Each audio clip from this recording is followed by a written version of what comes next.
Praise Lord ദൈവനാമത്തിന് നന്ദിയോടെ സ്തോത്രം. ഇന്ന് വെള്ളിയാഴ്ച ദിവസം ലോകം മുഴുവനും ദുഃഖ വെള്ളിയാഴ്ചയായിട്ടും വലിയ വെള്ളിയാഴ്ചയായിട്ടും ഗുഡ് ഫ്രൈഡേ ആയിട്ടൊക്കെ ആഘോഷിക്കുകയും ആചരിക്കുകയും ഓർക്കുകയും ചെയ്യുന്ന ദിവസം.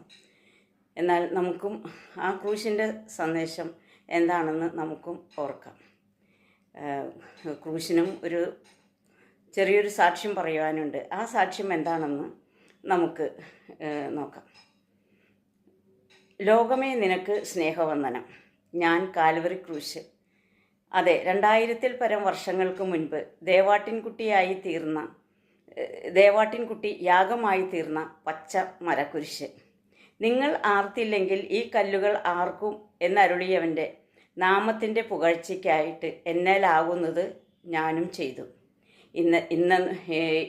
ഇന്നെന്ന പോലെ ഓർമ്മയിൽ തെളിയുന്നു ചിത്രങ്ങൾ. സൃഷ്ടാവിനെ കണ്ടുണർന്ന അനർഘ നിമിഷങ്ങൾ. ഒരു കുഞ്ഞു നാമ്പായിരുന്ന് എനിക്ക് കരുത്തേകി ബലമേകി ഭൂമിയിലെ പരുക്കൻ പ്രതലത്തിലേക്ക് അവൻ എന്നെ കൈപിടിച്ച് ഉയർത്തി. അവൻ കനിവോടെ പൊഴിച്ച മഴ കുടിച്ച് കരുണയോടെ ജ്വലിപ്പിച്ച സൂര്യപ്രകാശം നുകർന്ന് ദയയോടെ ഫലപുഷ്ടമാക്കിയ ഭൂമിയുടെ വളം വലിച്ച് ഊറ്റി എൻ്റെ നാമ്പും കാതലും കനത്തു. പെട്ടെന്നൊരു നാൾ അവരെത്തി. കുരിശുണ്ടാക്കുവാൻ ഒരു മരം വേണം പോലും.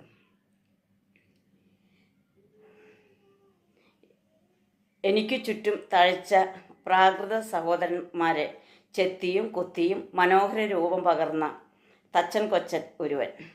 താൻ ദൈവം എന്ന് അവകാശപ്പെടുന്നു പോലും.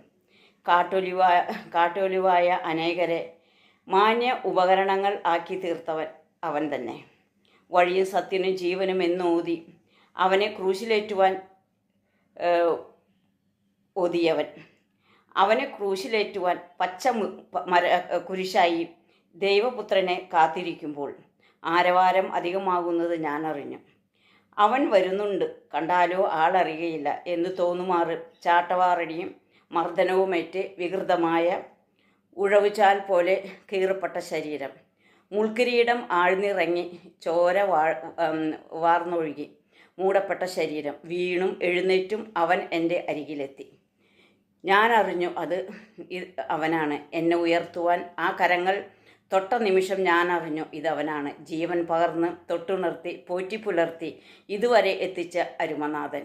അതെ, അരുതേ എന്ന് നിലവിളി തൊണ്ടയിൽ കുരുങ്ങി. ഒരു നാവില്ലാത്തതിനാൽ ആദ്യമായി സ്വയം ശപിച്ചു. കഠിന വേദനയോടെ ഞാൻ